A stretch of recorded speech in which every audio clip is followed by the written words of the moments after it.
You are listening to the sounds of the Right On Network.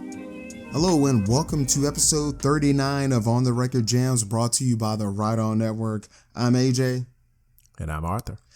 And this time on the record, I'm bringing the Smashing Pumpkins single Zero on their third studio album entitled Melancholy and the Infinite Sadness.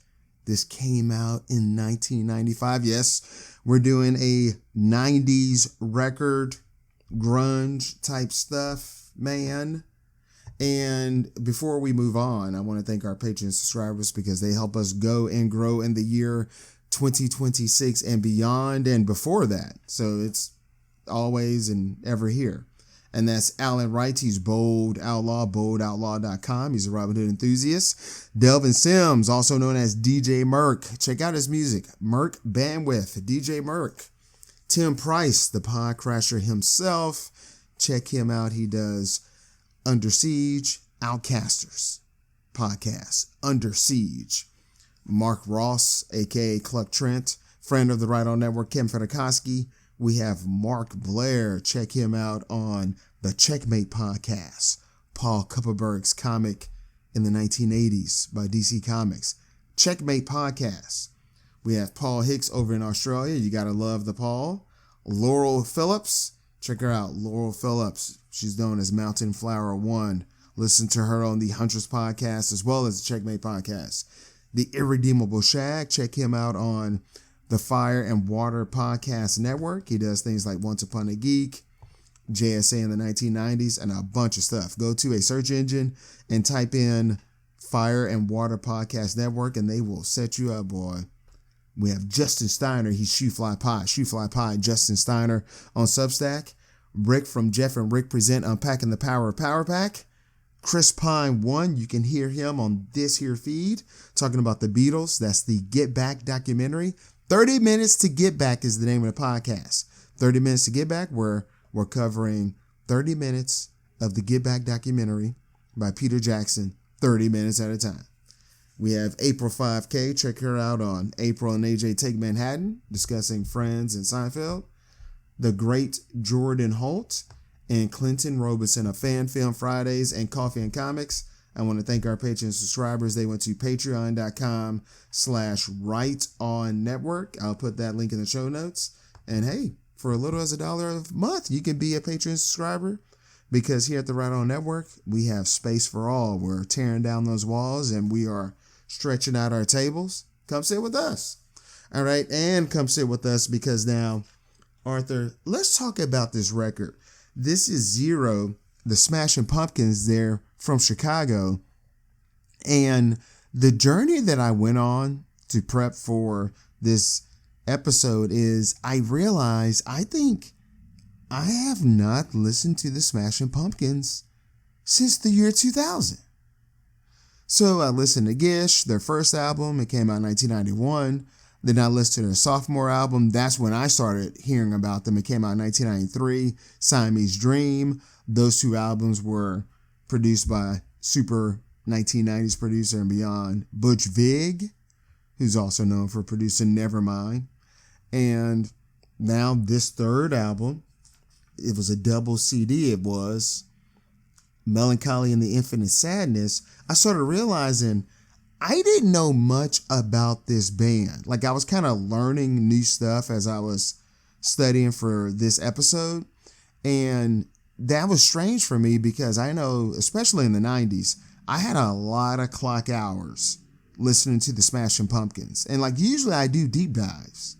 Like, I read Heavier Than Heaven or whatever books I was reading about Nirvana. Like, I usually do deep dives. And I'm realizing with the Smashing Pumpkins, I was kind of just listening to the music and that's it.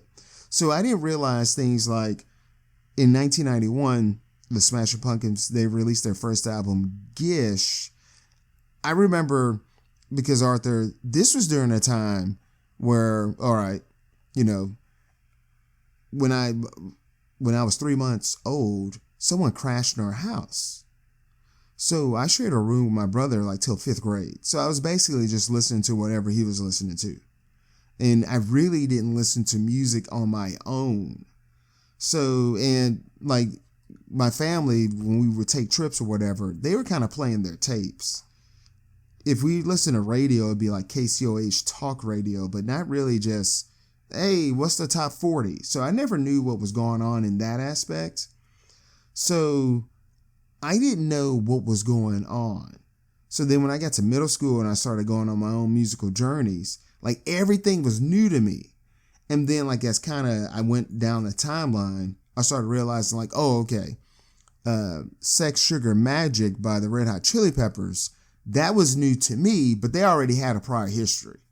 Same thing with Nirvana, where I'm like, okay, Smell Like Teen Spirit and it's on Nevermind, pretty cool. And then I found out like, oh, they had a first album before this, Bleach. And then they had this other collection of songs where it was like from their B-sides and stuff, and they put it together, and that was Incesticide. So that's when I started learning like, oh, okay, what I know, that's not it. And like there's other things where it might be below the surface or things that happened prior. And I understood at that point because like in elementary, I grew up with Nick and Knight. So I understood there was a time before me. But then when I got to middle school and like this whole grunge thing and alternative music and 120 minutes and all that, that's when I was like, oh, there's a counterculture. There's an underground where when they're showing you the top 40, that's not it. There's other things going on. So that's when I started really like figuring that out and getting into this. But I didn't realize how influential and an impact the Gish album was for the Smashing Pumpkins, their first album. Like it, you know, people raved about it. It got backlash. People thought it was polished or whatever. They weren't playing the right indie games. Like I didn't realize Smashing Pumpkins, they were dealing with that. And the fact that Billy Corgan in his lyrics and interviews, he was fighting and going up against that kind of stuff. But, you know, what's your journey with the Smashing Pumpkins and like your journey with, okay, I'm a kid and I'm listening to what my parents are listening to, but now I'm also finding my own voice. You know, you're in middle school, you're in high school, there's a little bit more independence. Let's talk about all of that, Arthur. Yeah, I mean, to do that, my first tape that I bought was around like 89, 90. And it was R&B. It was Jodeci, Forever My Lady. And because that was the only tape I had, I ran it into the ground. You could better believe that. So before that, it was the same thing. My parents had a lot of tapes, a lot of albums. And so, yeah, as a kid, my jukebox was whatever they got. And we had the radio. And we also, I mean, if you remember correctly, even when cable came out, there was channels that weren't on all day. And BET was one such channel. So like my cousins in Louisiana, when I would go see them like once or twice a year, like maybe once during the summer and once during the, you know, like the Christmas holidays, we would get to their house and they had BET all day, which at the time was like, are you kidding me? So you just have all the videos? And it's like, yeah, they memorize all the videos. They know all the dances. And I'm like, I've only seen this video like 3 times. And you see this video like 3 times a day. And like that change, like that difference in availability was really notable. And that's even just mostly in the R&B space for me as a kid. So by the time I started buying my own tapes, you know, back then you had to buy the tape, or so you had to know somebody who had the tape and they would make you a copy of it. I know that's unheard of now. I couldn't believe that. But yeah, somebody had to make you a copy of the tape for you to have it, or you buy it yourself. So that's kind of how I was getting down. I didn't buy my first CD till about 96. And I remember how I came in on that. That was more like a Columbia House thing. So a lot of my music intake was either just from music collections that my parents had and that my friends had, plus the stuff that I could buy myself, which wasn't much till late 90s into the CD era, where you started having stores where you could buy a used CD for $6.99, $7.99, $8.99, and you could kind of build your collection. And even with that, I was kind of the type to where if it wasn't R&B or hip hop, I needed a tour guide, right? Like I needed somebody to almost tell me, hey, you need to listen to this. And so if nobody told me to listen to it, maybe I didn't listen to it at that time. And I didn't get back to some of this stuff till later on. Now, this album cover, like this album was what you could easily kind of call ubiquitous, right? Like the name of that album, Melancholy and Infinite Sadness. Like, yeah, I knew about that album. I knew about the Smashing Pumpkins. I knew about a few songs, but I had them kind of on the periphery. Like I watched enough videos to know it was them. I knew who Billy Corgan was. I could pretty much pick him out of my lineup because he was like basically famous to me, even in a genre of music that I didn't listen to as my base. So I had songs floating around, but yeah, I don't think I had this album until way later. And then kind of like you described, I listened to it a few times. I said, oh yeah, this is jamming. And then I kind of moved on from it. And then I come back to it at different times. So whether it be, you know, our format here, where we do this favor for each other, we put each other back onto stuff, and hopefully we do that for our audience too. That's kind of what happened with my experience with this album and specifically this song.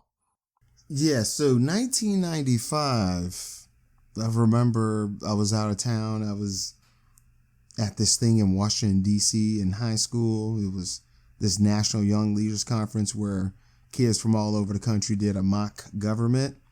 And I remember the thing that was in heavy rotation was Tonight Tonight, the lead single on the Smashing Pumpkins. I mean, it was probably the second single because I think the lead single was Bullet with Butterfly Wings. Despite all my rage, I'm still just rat in a cage. Remember that? And they had like the workers. Like I saw that recently and I was like, oh yeah, this is some wild imagery. Like they had like these workers or miners or whatever and they're rebelling. I was like, yeah, you don't kind of see that stuff now, but it was Tonight Tonight and the R. Kelly, Ron Isley, the Mr. Big video or whatever. That was playing in heavy rotation, nonstop. So this is just to get everybody in the mindset. This is where we were. And like it's spelled melancholy. They're playing with the words, but like melancholy, that was the first time I ever heard that word before. And I looked it up. I was like, oh, all right. Yeah. Because I was like, what are they talking about? Infinite Sadness? Like, what's going on? So I listened to this double album, you know, within the past, I guess, 41 days or whatever. It's great. It is still great. It's a big deal. He went big. He stayed going up against the grain where, you know, people in the 90s, everyone act like they were like too cool for it. Like, you know, I'm too cool for this. And we're cryptic. Like everyone was like ultra cryptic. So they had the Headbangers Ball. And that was like, you know, late 80s going into the 90s. And then when grunge hit, you know, I remember Kurt Cobain, he and Chris Novoselic, they went on there, the Headbangers Ball, like for heavy metal. And Kurt Cobain wore this like big yellow dress. They're like, hey, what you doing? He's like, well, it's Headbangers Ball. It was a ball, so I wore a ball gown.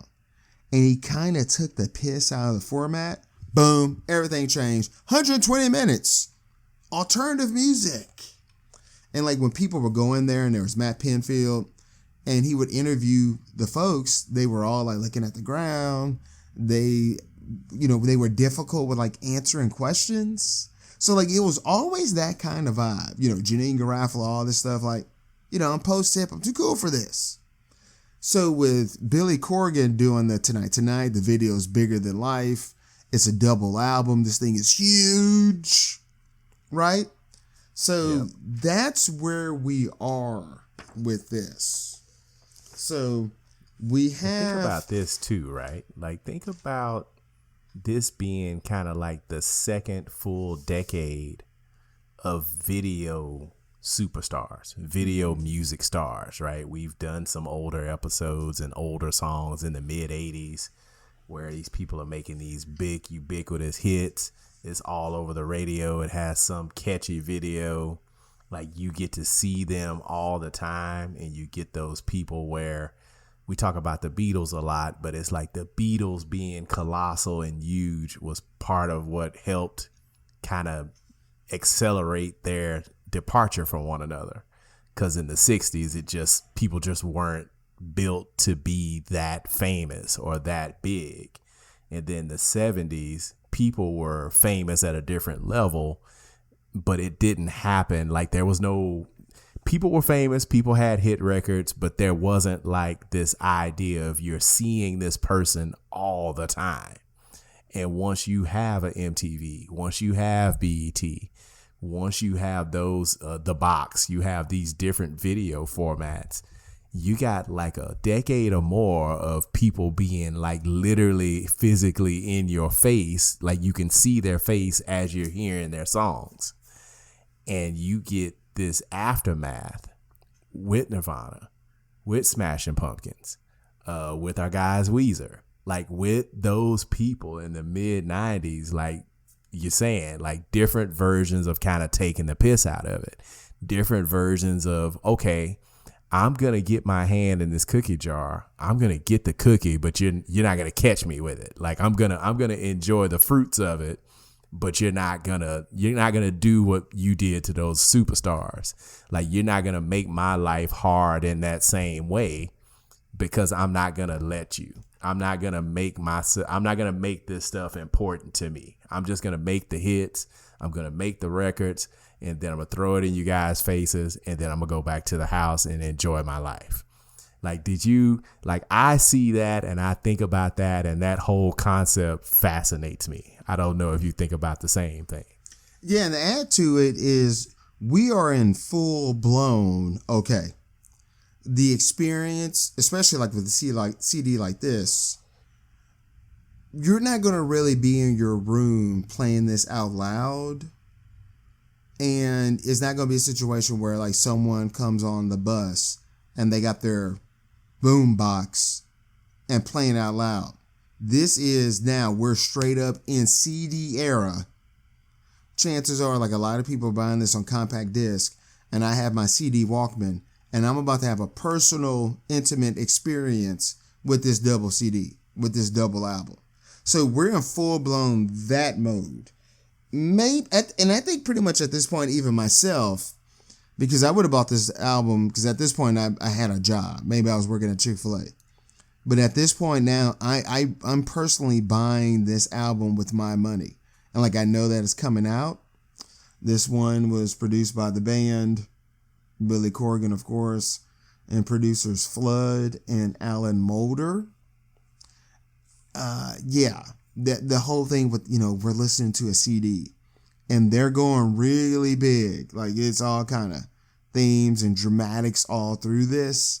And he's playing around with this imagery of like, hey, yeah, we're doing 90s stuff, but then we're also doing this stuff like a callback to the past. You see that when we do Tonight Tonight, and the video looks like early film movies from like even the silent era with the way the film moves and the people move. And it's kind of interesting because we're going into the next century and we're calling back to something that happened at the very beginning of the century with film strips. So I found that interesting. But yeah, you're right about that as far as we're full blown. Yeah, music video, just this whole thing where it's figured out. Like the 80s, we're still kind of walking around. We're figuring this out. It's Blondie in his early days of hip hop, and she's rapping. And it's like, okay. So like, back then that was like anything goes, and we don't know what this is yet. This might be all gone tomorrow. And by the time this Smashing Pumpkins 1995 comes out, we kind of know like what's what. Like I think in 1995, we're not thinking, hip hop's a fad and it can go away. We're kind of at the point now where I think hip hop in some form or fashion, it's here forever. If that's answering some of your question. Yep. Yeah. So, but now when we look at the 1990s, hey, this is ancient history, right? 30 years ago, yeah. Yeah, 30 years ago. This is ancient history. So if we do Back to the Future, Marty McFly would be coming back to this era. Okay? So this is Zero by the Smashing Pumpkins. And I'm getting this vibe up because I was joking with Arthur earlier about there was a lot of times where I was yada, yada, yadaing this song because I'm in love with the song after it is my favorite song by Smashing Pumpkins. I now realize it's called Here Is No Why. So I think like when I was just, especially back then when we were kids, I can walk to the bus stop listening to this. I can, walk around listening to this. So I was listening to this album in its entirety a lot. And I just remember like, the run of songs. I'm like, all right, this is Zero. Zero's really cool and short, but I can't wait for this song to be over so I can get to Here Is No Why. But we're doing Zero, this record for this album. And because I feel like this is kind of like a sequel when we were doing Solange, Cranes in the Sky. With, okay, I made it to the top, I slayed the dragon, I beat the big boss. Now what? Because I'm bored with whatever spoils and riches they were supposed to be. I'm bored with suburbia. Like, what do I do now? And that's what this felt like. This felt like I'm drunk off power. I'm over the top. The decadence. My cuppeth spilleth over. Now what? Arthur, they even do that in the video. The video got this rich, untouchable, decadence class thing. And it's like, hey, band, you're this afternoon's entertainment. Here we are now. Entertain us. Did you watch the video? What were you thinking? Oh, yeah. I watched the video. And yeah, once we talked about using this as a accompaniment to the Solange song, I was like, okay, well, let me listen for this and let me see what other things I can put together. In these last, 5-6 weeks, it's like, man, you think about the troubled band leader or the bored billionaire or the Bruce Wayne with no Joker type situation. Like, if I've slayed the dragon I came to slay, what do I do now? Like, what's my sense of purpose? Oh, okay, do I have to keep playing this game that in my mind, I've already won?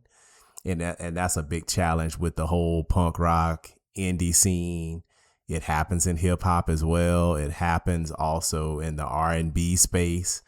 I mean, you think about a lot of things we have out media wise right now. The Michael Jackson movie that I've seen, the Earth, Wind and Fire documentary. You find out that the band leader there had some troubles coming up and some troubles that kind of followed him around in his personality, even as he's the head of doggone Earth, Wind and Fire, which in general people view as a very happy band, a very optimistic band. But then when you dig into the life of the lead singer, it was almost like a defiant happiness. Whereas in the Smashing Pumpkins situation, it's more like, oh, okay, this is what you want me to do with my spot. You want me to play the game where you can rig me and put me exactly where you want me, where you can control me. And the whole idea, and you look at whether it be Maslow's hierarchy or a few other different models, human beings get to a certain point where they want control. And I think about this one-dimensional concept of a lot of people and why they get into music in the first place. You and the band want to get out of some environment, make some songs, be famous, and then maybe abuse your power in the way of having access to women, having access to money, having access to power and control. And then you find out, well, somebody's got to give you that money. And so that means they got control over you, or do they? And then you end up doing some kind of rebellion. And so you can keep seeing that over the course of music history, where that rebellion can go so many different ways, most of them terribly.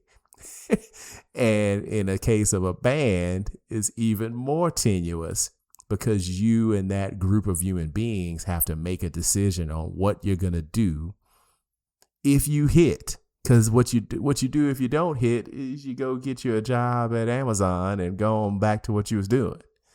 You go back to school. It's kind of easy, even though it sucks to not make it. But once you quote unquote make it and you quote unquote are famous and you have all this money, well, then you're sitting in your castle and you're bored. And you're like, well, I want to keep making music because I really actually do like music. But oops, my last album sold 4 million copies. What do I do now? Like especially in a hip hop punk rock, I'm acting like I'm the rebel against the machine, right? Like, how you become the rebel against the machine when you're selling, 4 million, 5 million copies? Somebody had to press up those CDs. That wasn't rebellion. You know what I mean? And once people start saying, well, you're supposed to be rebelling against the machine, now you are the machine. So how long does it take before your fan base starts to turn on you? And how do you keep telling this story that, no, guys, you don't understand. It's still me. I'm rich now. I'm famous now. You know who I am. But please believe I'm getting harassed. I'm not being allowed to do what I want to do. Don't you understand? They still got these shackles on my feet, guys. I can't do this. I can't do that. I want all this power. I want all this control, but I don't actually really have that. So how many times have we seen that story play out? I mean, you think about the Michael Jackson movie, it's in there. It's him and his dad. That narrative being told, hey, I'm Michael Jackson and I still can't do what I want to do. My dad is trying to stop me from doing this. I made Thriller and I can't go tour by myself. This blows. Like, I don't have control and I'm Michael Jackson. This sucks. Janet Jackson comes out a few years later like, well, guess what? I'm going to make an album and it's literally going to be called Control because I'm going to go out of my way to take control because I see what happened to my brother. I ain't going to let that happen to me. I'm younger. I've seen the game. I think I can beat the game now because I think I got the way around. Okay, you look at what's happening with Drake now. Drake is I'm so sad. All my friends don't like me no more. I'm a victim, but I'm kind of not because I'm so awesome and I'm rich and, I'm so tough and cool and all that. But my record label won't let me go. I'm so sad, y'all. Can't you believe, as great as I am, they won't let me do what I want to do.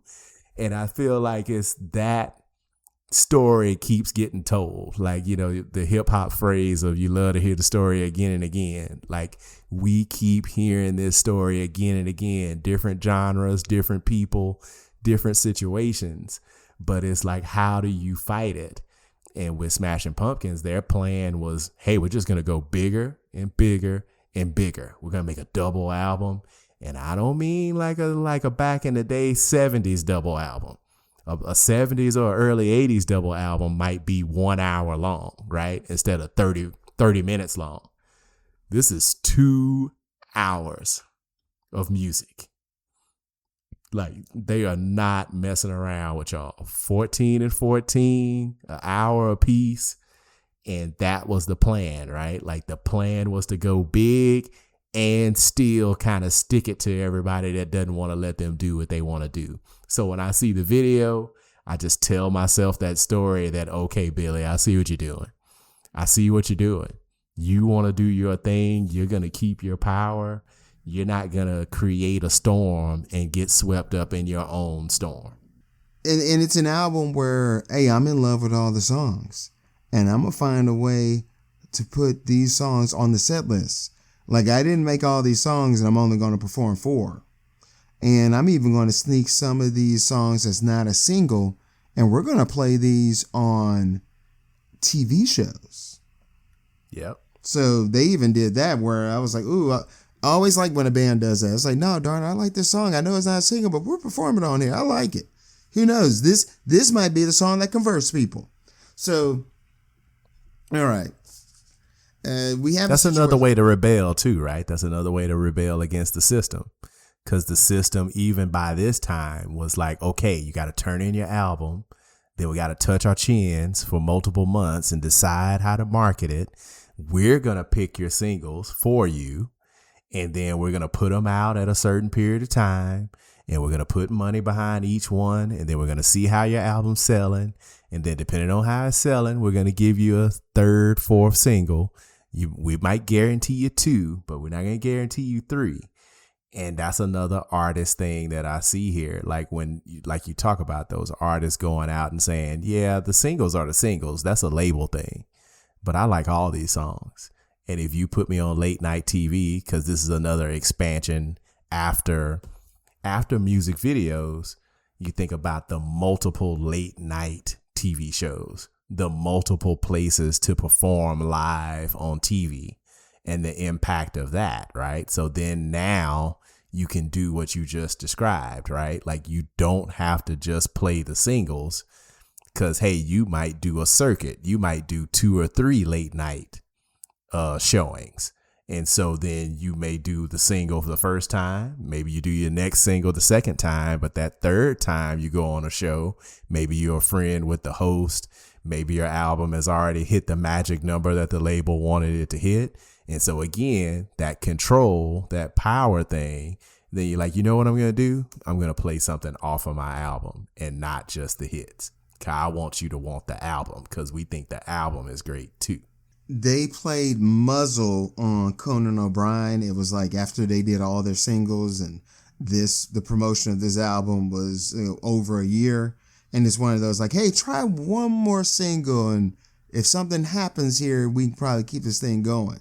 So when Lenny Kravitz, when he released, maybe it was called 5, the album wasn't selling. And then it was kind of like this last ditch effort. Like, hey, let's do this. It wasn't Rock and Roll is Dead. It was, I Want to Fly Like a Butterfly, whatever. I Want to Get Away. Boom! That album went gangbusters. And they're like, oh no, you got to get back out there. You got to promote this thing. Because it was on this dying leg. And then they just like, hey, let's try this as a single. He was like, nah, this is way too simple. Boom, it blew up. It took over the summer, whatnot. All right, so, and it solidified his legacy.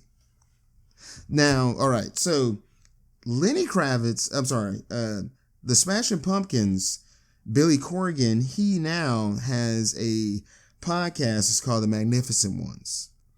And recently, within the past 3 months, he interviewed Courtney Love. They used to date way back in the day. And to see those two spar off and talk to each other, very interesting.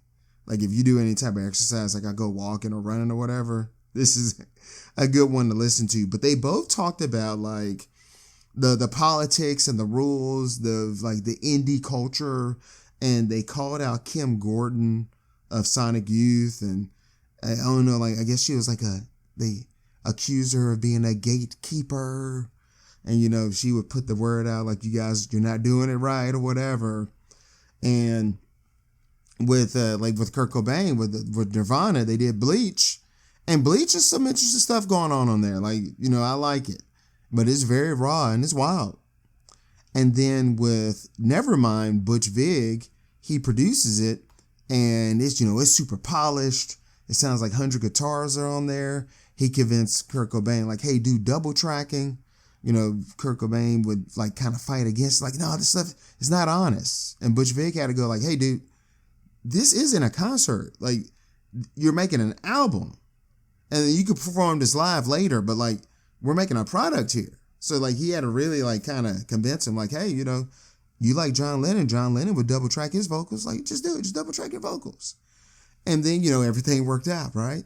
And then when Nirvana did their third album, In Utero, it was like, because I remember like there was this interview where there were people who knew Nirvana before they hit it big. And someone was saying like, yeah, you know, when they made it big and he saw me, he was like, you know, they picked us up in a limo.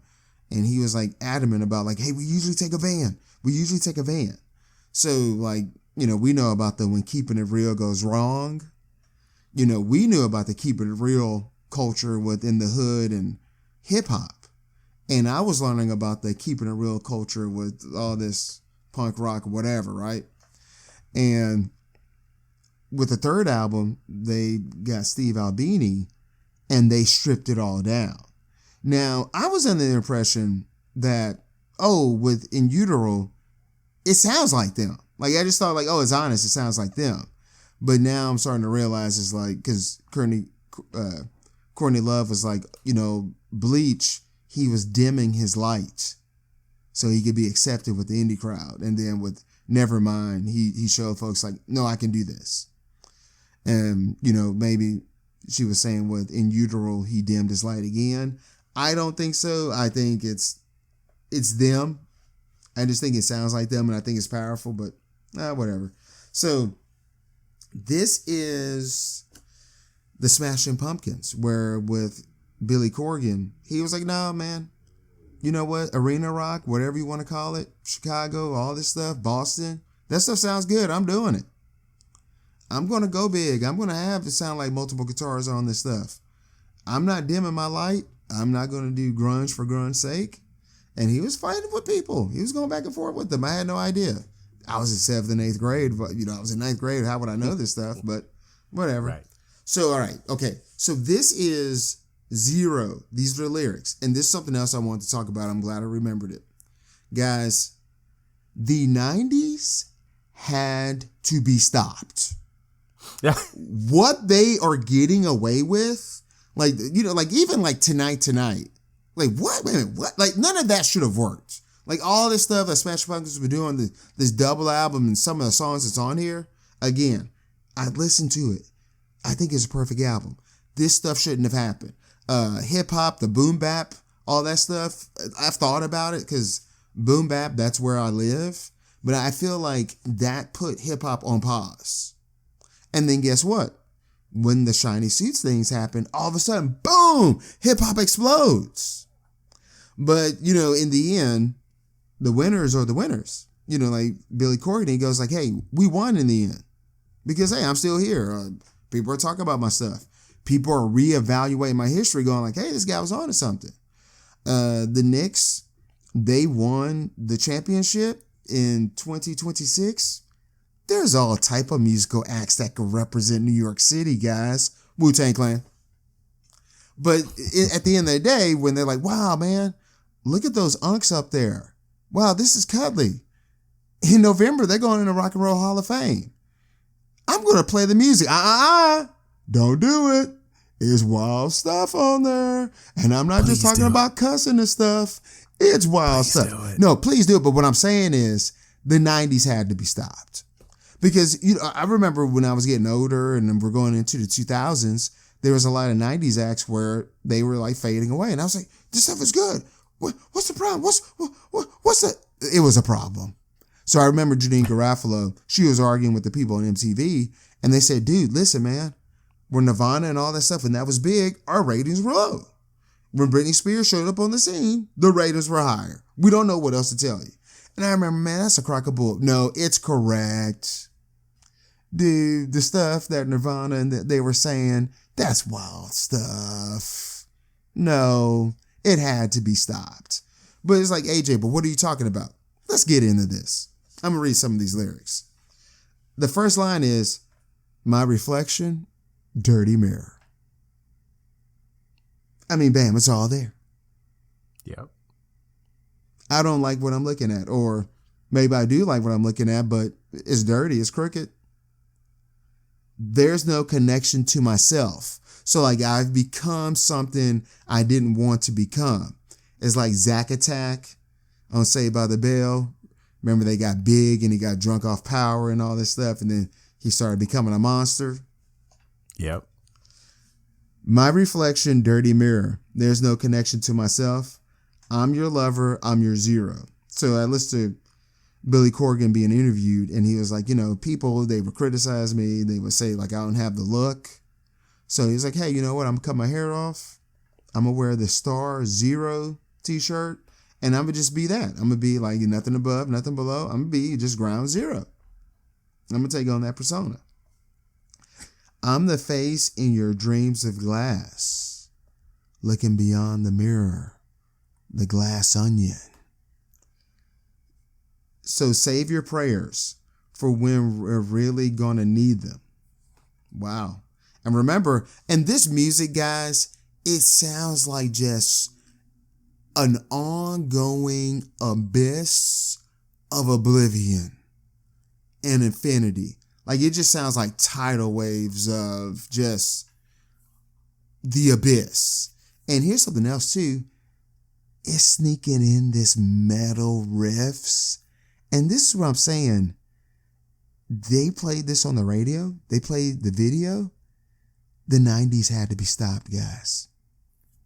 You're not playing this now. This ain't going to be a pop sensation today. The 90s had to be stopped. My reflection, dirty mirrors. There's no connection to myself. I'm your lover. I'm your zero. I'm the face in your dreams of glass. So save your prayers for when we really going to need them. Throw out your cares and fly.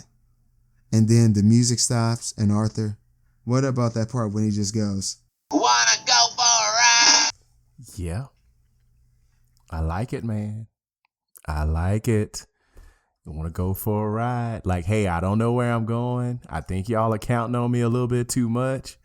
Maybe you need to say those prayers for maybe even somebody else. But if you're going to put those prayers out there, let's wait until we need something bigger. Because all I want to do is take you for a ride. Want to try heroin? No. Billy Corgan is doing this nasal, just snotty voice. He's playing the role of this petulant child. So that's what's wild about, like, he's playing a character in this. Want to go for a ride.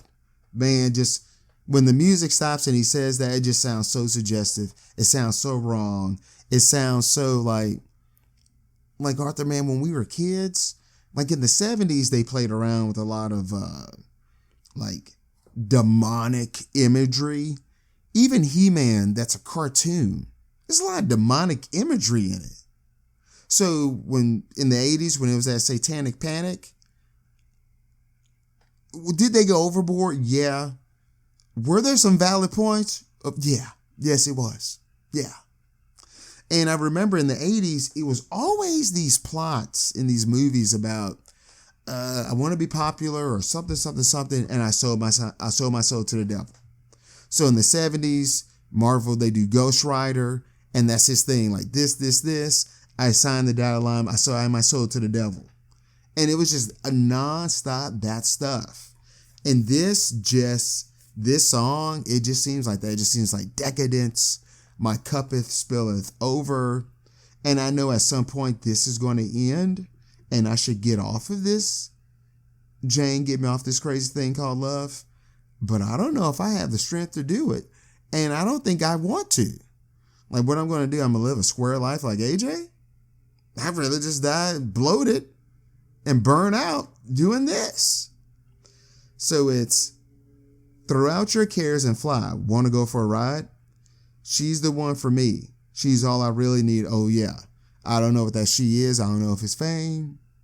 I don't know if it's that heron. I don't know what it is, Arthur. I don't know if it's that. Is it June? Is it June? Is it June? You know. Yeah. She's the one for me.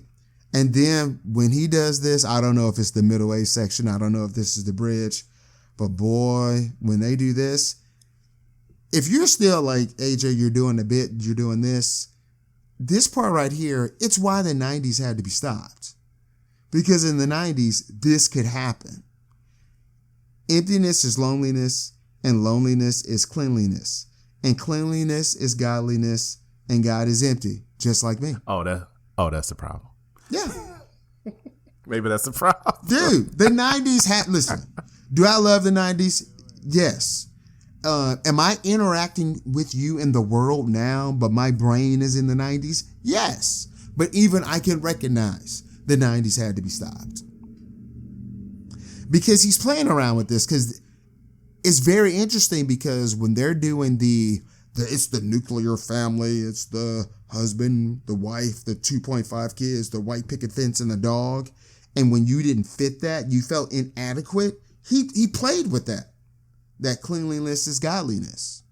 You're the homemaker and all this stuff, and you're going to be a good mom. And he just perverted it.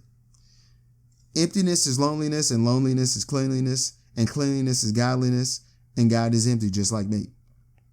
Now, based off like when I'm looking at all this stuff and researching, Billy Corgan is a believer.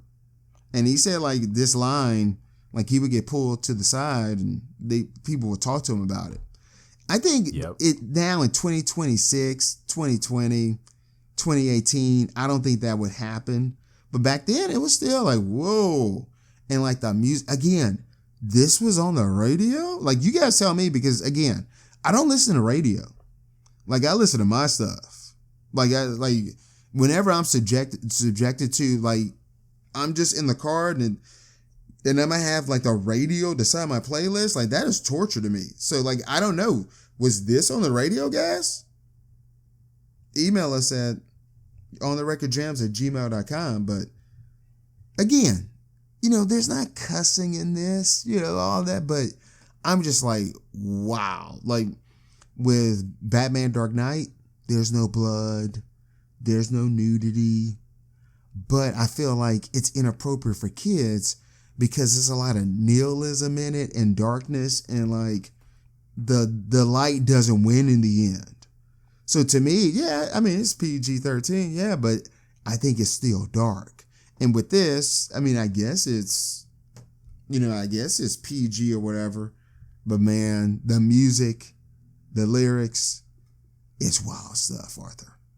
Yeah, but it's about the taboo, right? Like in the 70s and the 80s, it was more taboo to try to sneak in a cuss word, right? Like to try to say some profanity. Like Stevie Wonder was very infamous for trying to growl in a cuss word every now and then and sneak it into a song. And people like, well, the blind guy isn't going to cuss. Are you serious? He wouldn't do that. Yes, he would.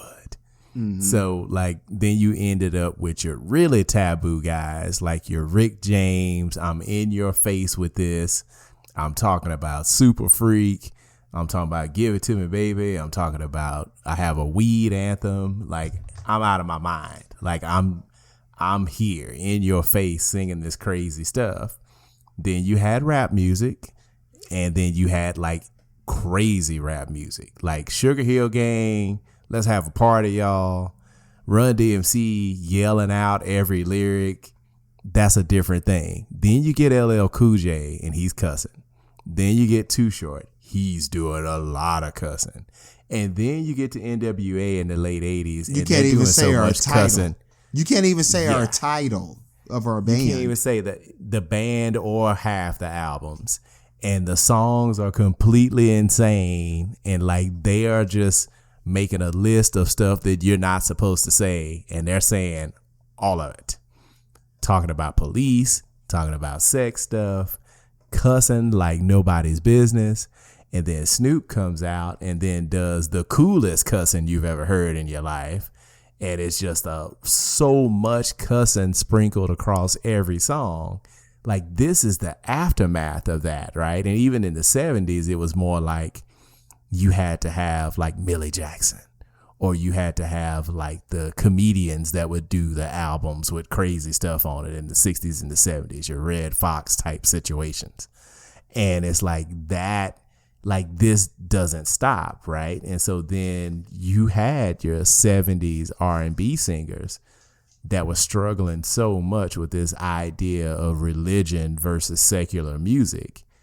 And you see different ones go different ways. I mean, you see Al Green start having all these bad personal things, and then he starts singing more gospel stuff, even on his secular albums, until he becomes a full-on gospel artist for several years.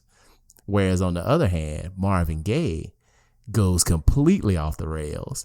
He went from talking about the ecology and people coming out of wars, what's going on, to like, okay, he made two essentially what you would call sex R&B albums. Then he makes this insane divorce album that we talked about in an earlier episode. And on that divorce album, I want to give you a lyric as a tangent here. It's a song called Time to Get It Together. And it's Marvin Gaye talking to himself about how he's got to get his stuff together. This is 1977, 78, like around that time, late 70s. He says, I've been racing against time, trying the best to find my way. Change our world in just one day. Blowing coke all up my nose. Getting in and out my clothes. Fooling around with midnight hoes. But that chapter of my life is closed. This is the 70s. So you know what I mean? Like, I'm a hard person to shock. So I see it all as a common thread of like that taboo rebellion that I was talking about before, that control, that power. And as an artist, one of the things that a lot of artists, you catch them doing is they're like, hey, man, I'm going to say what I want to say. And matter of fact, I'm going to take it a step further and I'm going to say something that I know you don't want me to say. And to me, this goes along with that, especially in a post hip hop universe. Like Billy probably felt totally fine with writing and delivering these lyrics. And it's straight up. It's like he's going at music journalists or something. I know he's going up against scenesters or whatever, maybe music journalists. And, you know, you speak about Snoop Dogg's Doggy Style, his debut album. I remember when that came out, it felt like, oh, we're going into like a new realm, like a new era, like music has done another pivot. And at the same time, it felt like callback to 1970s as well. Like, hey, let's honor the 70s. It seemed like two things were happening. Samples, yeah. Yeah. And just vibes and stuff. So, emptiness is loneliness, and loneliness is cleanliness, and cleanliness is godliness, and God is empty just like me. And then he gets out of that and it goes into intoxicated with the madness. Dude, what is this? Like a mad king? Like, what's happening? Yeah, but no, get the next line. Yeah, okay. Next line. And this is again why the 90s had to be stopped. So he goes, intoxicated with the madness, I'm in love with my sadness. And I know I keep bringing up Kurt Cobain, but like Kurt Cobain has a lyric, I miss the comfort in being sad. You know, this stuff is geared towards teenagers stuff. Again, look, I think Billy Corgan is a wonderful songwriter. I think he's brilliant. The 90s had to be stopped. We can't keep doing this. Yeah, get Britney Spears out here. Let's change the vibe. Let's get Britney Spears. You know what I'm saying? Like, look, I'm glad I listened to it. I'm glad it was my era. I love it. But yeah, this is when it's like, this is crazy. Like, this is crazy. I'm in love with my sadness. He said intoxicated. I'm intoxicated with the mat. Like, you see all this crazy stuff around me? Like, I'm intoxicated with it. This reminds me, you said LL Cool J. I forget what movie he was in, but in the trailer he went, I'm drunk off revenge. Intoxicated with the madness. Yeah. I'm in love with my sadness, man. Okay, I think sometimes, even back then, I do think I thought at times, this is just over the top. This is insane. This is over the top. So like when he goes like, I'm in love with my sadness, I think there were some times where I did eye rolls, but now, boy, when he starts screaming, he goes intoxicated with the madness. I'm just laughing because I'm like, this is why. Like, hey, we talked about the Knicks winning the championship. Man, I don't know if you were watching like what Knicks fans were doing outside and like the side talk interviews or whatever. It was insane. And it was like, I'll just admit, like, there's reasons why, I didn't want the Spurs to win. So I was like, I'm glad the Knicks are winning. But then I see this kind of behavior. I'm kind of like, I don't know. I'm intoxicated with the madness. Yeah, you knew everybody was going to act a fool, man. Because you think we are, let's call ourselves seasoned. Yeah. The last time the Knicks won a championship, neither one of us was alive, Like, neither one of us was alive. That's a long time, man. No disrespect to our age, but like Phil Jackson was a player on the last Knicks team that won a championship. Like, that's insane. like trying to explain that to a 30-year-old person that like, hey, you know the guy that coached the Lakers and the Bulls? And they're like, no. And it's like, oh, crap. Okay, you don't know that either. Well, look, the guy that coached the 90s Bulls was a player the last time the Knicks won the championship. Wow. That's crazy. He goes, intoxicated with the madness, I'm in love with my sadness, bullshit fakers, enchanted kingdoms. I remember I always thought that was cool when he goes enchanted kingdoms. The fashion victims chew their charcoal teeth. And then this, I thought was very poignant. I never let on that I was on a sinking ship. Woo. Yeah. I was hoping somebody would read my eyes because I'm dying up here. You know, this is depressing. Man, can one of my sycophants or flunkies go like, hey, boss, man, we're wilding out. But man, I never let on that I was on a sinking ship. Woo. What the young people say, that's tough. That's tough. That's tough, man. I never let on that I was down. And then we love to hear the story again and again. We've heard this story. There's movies about this story. It's out there. We see it. Great artists, great creators in these situations where it's like, I think I'm supposed to be happier than I am.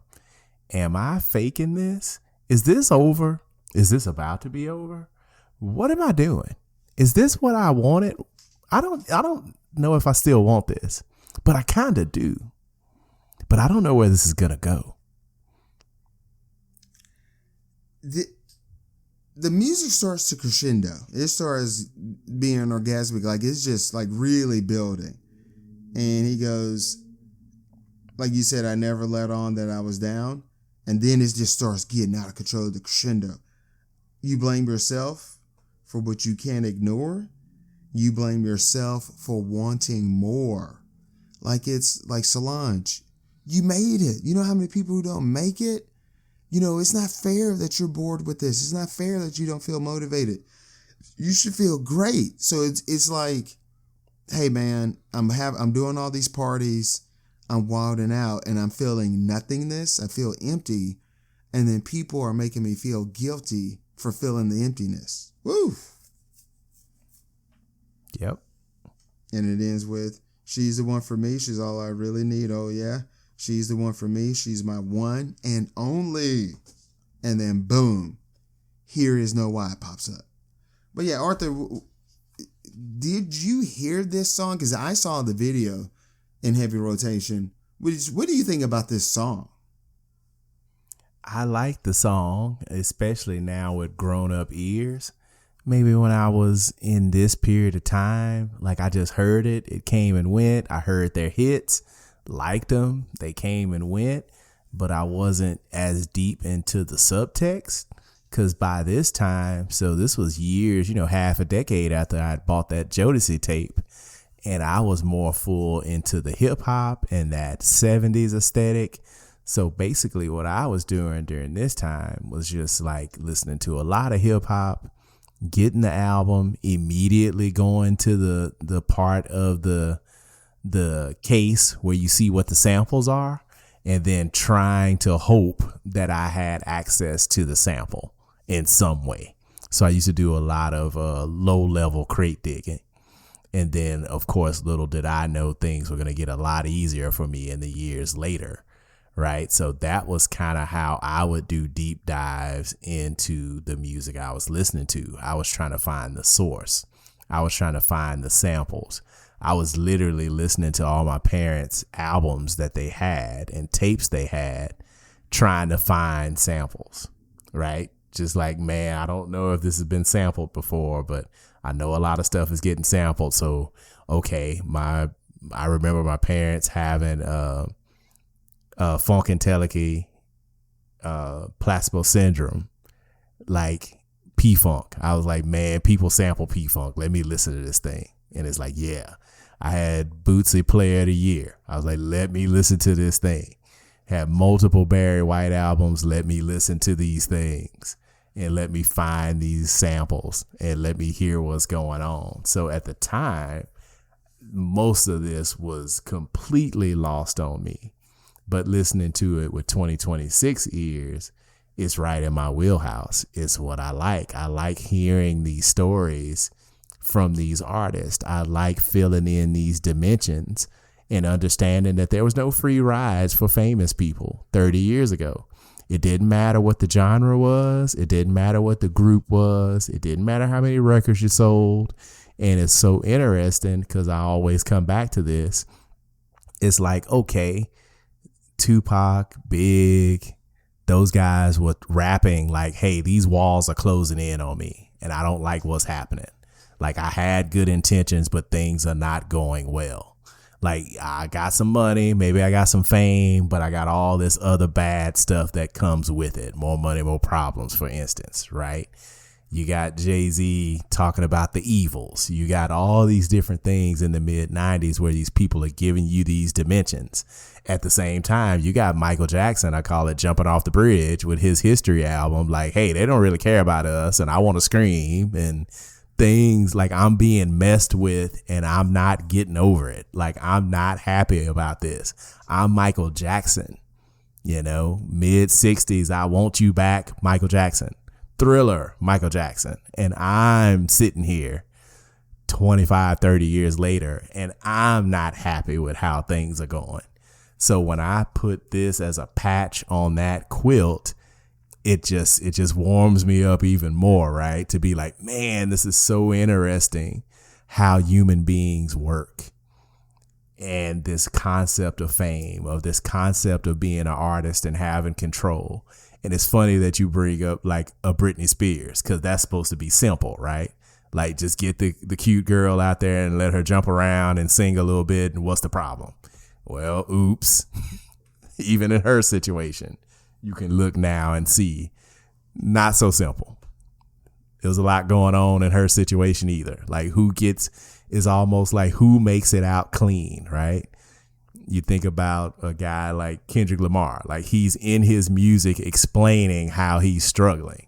Like, To Pimp a Butterfly is like, dude, I'm kind of a star now and I have no idea what to do with it because me being a star doesn't fix all these problems that I came into the industry with inside myself, my family structure, my upbringing, all those things. Me having a couple of jamming songs don't matter.